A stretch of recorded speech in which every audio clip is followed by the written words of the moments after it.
Cá nos encontramos de novo para a segunda parte desta viagem, desde o diagnóstico que está na base do projeto educativo até à gestão do desempenho docente. Nós, no primeiro filme, se tivéssemos que sintetizar a ideia, estivemos a ver como é que se prepara a atividade de diagnóstico. Vamos agora tratar de saber como é que se executa esse mesmo diagnóstico. E uma vez mais, permito-me amassá-lo. Ou seja, por favor, à medida que for vendo este segundo filme, vá tomando nota de aspectos que, do seu ponto de vista, são aspectos que vale a pena melhorar no modo de funcionamento das escolas e das equipas de que socorrem para o diagnóstico estratégico, a elaboração do projeto educativo e todos os aspectos que aqui forem sendo mencionados. Por favor, identifique áreas de melhoria. Definidos os cuidados relativamente à preparação do diagnóstico estratégico, importa agora realizá-lo. Ora, o objetivo de um diagnóstico estratégico é de fornecer a uma equipa de gestão as informações que permitam tomar decisões, agir de forma proativa e antecipar-se um pouco às mudanças que ocorrem na sua área de atuação e de ação. O diagnóstico estratégico e concorre de forma decisiva para o planeamento estratégico.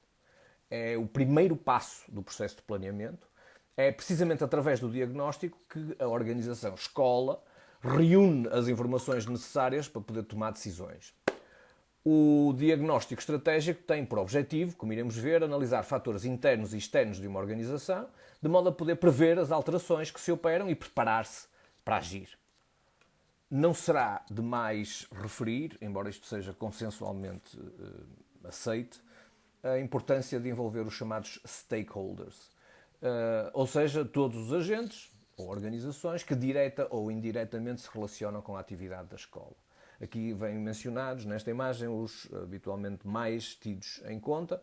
Depois cada organização encontrará a melhor maneira de complementar ou limitar esta lista. A importância aos stakeholders envolvendo-nos no processo de recolha de dados, porque depois mais fácil se torna envolvê-los no processo de decisão.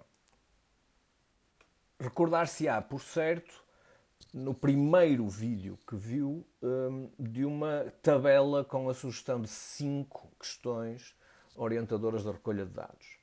Essa recolha de dados, se for feita com base nessa estratégia definida, quando terminar essa recolha de dados, vai permitir obter um conjunto de informações, em princípio, muito vasta, muito alargada, de variedíssimo tipo, desde quantitativas a qualitativas. Uma das formas, como sabe, de organizar essa informação e que de alguma forma até estrutura a própria recolha de dados, é a famosa e conhecida análise SWOT. Forças, fraquezas, oportunidades e ameaças. No português é conhecida na brincadeira e a sério como a análise fofa. E como iremos ver, esta análise é importante enquanto 4 grandes dimensões, 2 do ponto de vista da análise interna, 2 do ponto de vista da análise externa, porque vale a pena depois cruzá-la também com as várias dimensões do modelo CAF que temos como base de análise organizacional. Comecemos então pela parte da análise SWOT que remete para a componente interna à organização. Vale a pena recordar que nesta análise interna, na recolha de dados, na sua sistematização e na elaboração final da análise, e na prática estamos a falar dos pontos fortes e dos pontos fracos, vale a pena ter em conta as várias dimensões do modelo CAF. Ou seja, ao fazer a recolha de dados, já que estamos a trabalhar com base naquele modelo, há pontos fortes e fracos na liderança, há pontos fortes e fracos nos processos, há pontos fortes e fracos nas parcerias e nos recursos, há pontos fortes e fracos nas pessoas, por aí fora. E, portanto, se estruturarmos a análise a partir destas dimensões, aumentamos o grau de detalhe e de conhecimento da organização. Uma dimensão a que importa dar atenção no processo de recolha de dados é, obviamente, os aspectos relacionados com a identidade e a cultura da instituição. Cada escola ou agrupamento tem a sua filosofia própria, o seu estatuto, a sua história, a sua identidade, a sua cultura, o seu conjunto de recursos humanos, a sua maior ou menor disponibilização de recursos materiais e financeiros, as suas abordagens à pedagogia, as suas estratégias avaliativas, em suma, a sua forma de estar, de pensar, de viver e de sentir a educação e a formação. Obviamente que a descrição e a análise dos recursos humanos é também de enorme importância, é parte essencial de uma organização como uma escola, de resto, uma organização com um elevado nível de complexidade e é, porventura, das organizações que mais têm os chamados profissionais do conhecimento. É uma coisa interessante desse ponto de vista, não é? Portanto, importa conhecer os recursos humanos, como são contratados, a antiguidade que têm, as áreas de formação, as habilitações, as qualificações, quer dos docentes, quer dos não docentes, e importa, sobretudo, um retrato dinâmico, ou seja, um retrato que tenha em linha de conta a sua evolução, até porventura antecipando algumas das coisas que poderão vir a acontecer em anos seguintes.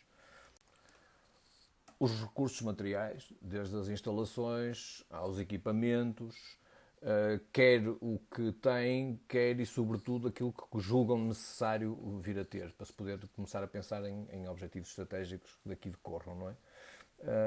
E portanto esta análise é importante, não raro juntamente com os recursos materiais também se faz alguma análise de recursos financeiros, designadamente em instituições privadas, mas não só.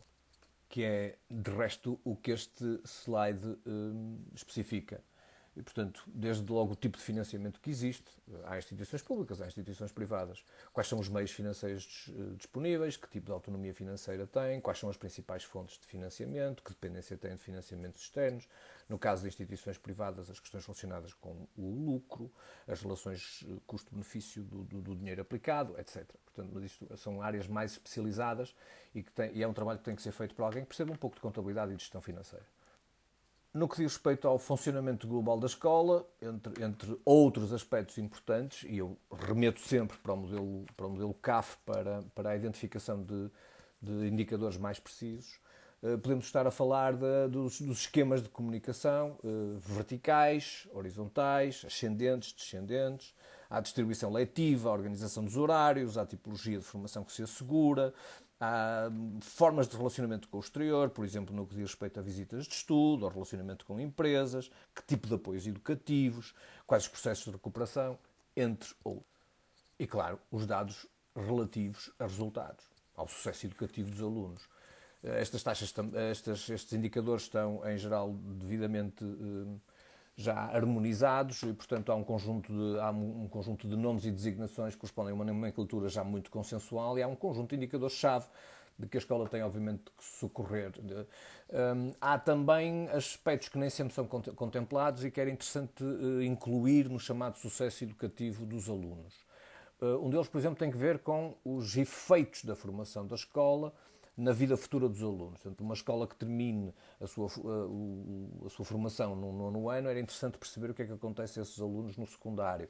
As escolas que terminam no 12º ano, era interessante que percebessem também o sucesso educativo dos seus alunos, seja os que vão para a universidade, seja porventura também a situação profissional em que se encontram. Porque isso dá uma ideia dos efeitos que conseguem gerir e gerar nos alunos que tiveram e, consequentemente, no meio envolvente.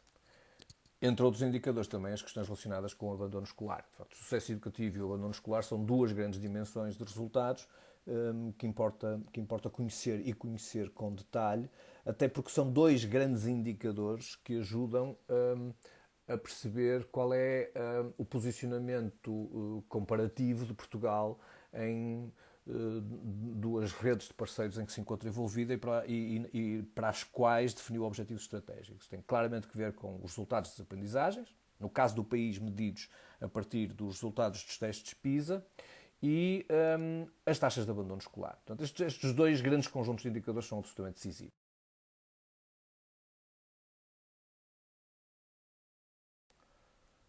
Tal como atrás referimos, uma análise SWOT tem duas grandes dimensões em termos de preocupação, uma análise interna e uma análise externa, da realidade envolvente, que é aquela que vai ajudar a proporcionar as principais oportunidades e as ameaças, e que são informações importantes para a elaboração do projeto educativo. E passa em grande medida pela caracterização do meio, da envolvente da escola e do agrupamento. E não se trata aqui de apresentar números, gráficos, estatísticas secos, trata-se de recolher dados e analisá-los em função daquilo que são as necessidades de informação da escola. O que significa, por exemplo, que é importante dispor de um retrato dinâmico. Por dinâmico significa que permita conhecer a evolução de alguns indicadores nos últimos anos para poder, inclusive, antecipar o que é que serão os anos vindouros. Aqui, neste slide, encontram alguns dos aspectos que vale a pena ter em conta na análise da envolvente externa. As tendências formatadoras da educação e da formação, por exemplo, desde logo ao nível das novas tecnologias e das potencialidades que geram, e de metodologias de ensino e aprendizagem, e em alguns casos são tendências que já são ato, não são potência. Veja-se, por exemplo, o projeto de autonomia curricular e as consequências que traz, com preocupações ao nível da inclusão, ao nível da utilização de metodologias de trabalho de projeto, da utilização das competências transversais, etc. Orientações educativas e formativas que possam existir a nível local e regional. Por exemplo, há escolas que estão em autarquias que têm projetos educativos municipais e, portanto, é necessário algum grau de articulação. Por sua vez, essas autarquias às vezes estão integradas em comissões intermunicipais que também têm projetos educativos a um nível supra. E este grau de articulação entre os diferentes projetos educativos, desde as comunidades intermunicipais até às autarquias e, consequentemente, aos agrupamentos, eu dizia, este grau de articulação é importante. É importante também conhecer as características do tecido empresarial envolvente, as competências profissionais que mais são requeridas e valorizadas. É interessante uma análise comparativa, tipo benchmarking, das demais instituições educativas na autarquia, na região, no sentido de perceber como é que nós nos posicionamos em função de indicadores-chave de desempenho, como é que nós nos posicionamos, como é que a escola se posiciona, se está acima, se está abaixo em alguns desses indicadores. A demografia cada vez mais importa e, como atrás se sugeriu uma análise dos últimos anos e uma análise prospectiva, e nem é difícil de se fazer isto. Há vários estudos que sugerem, elaboraram cenários para aquilo que será a evolução demográfica do país e alguns deles com detalhe ao nível das regiões. E, portanto, é possível antecipar um pouco aquilo que será a evolução demográfica, por exemplo, em termos de taxas de nascimento de crianças, o que significa poder antecipar a 3, 4 anos aquilo que será o ingresso de novos alunos na escola. Inclusive, é permitir perceber se, por exemplo, a região está a evoluir demograficamente acima ou abaixo do país e poder ver, inclusive, face a essa evolução demográfica, qual é o ritmo de ganho ou perda de alunos na escola. E fica-se com uma ideia de se está a perder posição concorrencial ou a ganhar posição concorrencial. Caracterização socioeconómica das famílias, as tendências de oferta e de procura do emprego, qual é a oferta formativa das outras escolas, que centros de formação há na área de influência, que tipo de formação oferecem, a quem, as orientações traçadas no âmbito da rede de oferta formativa, a imagem externa da escola, embora isto seja um ponto interno, portanto, mais da análise interna, cruza-se aqui um pouco com a análise que se faz da sua envolvente.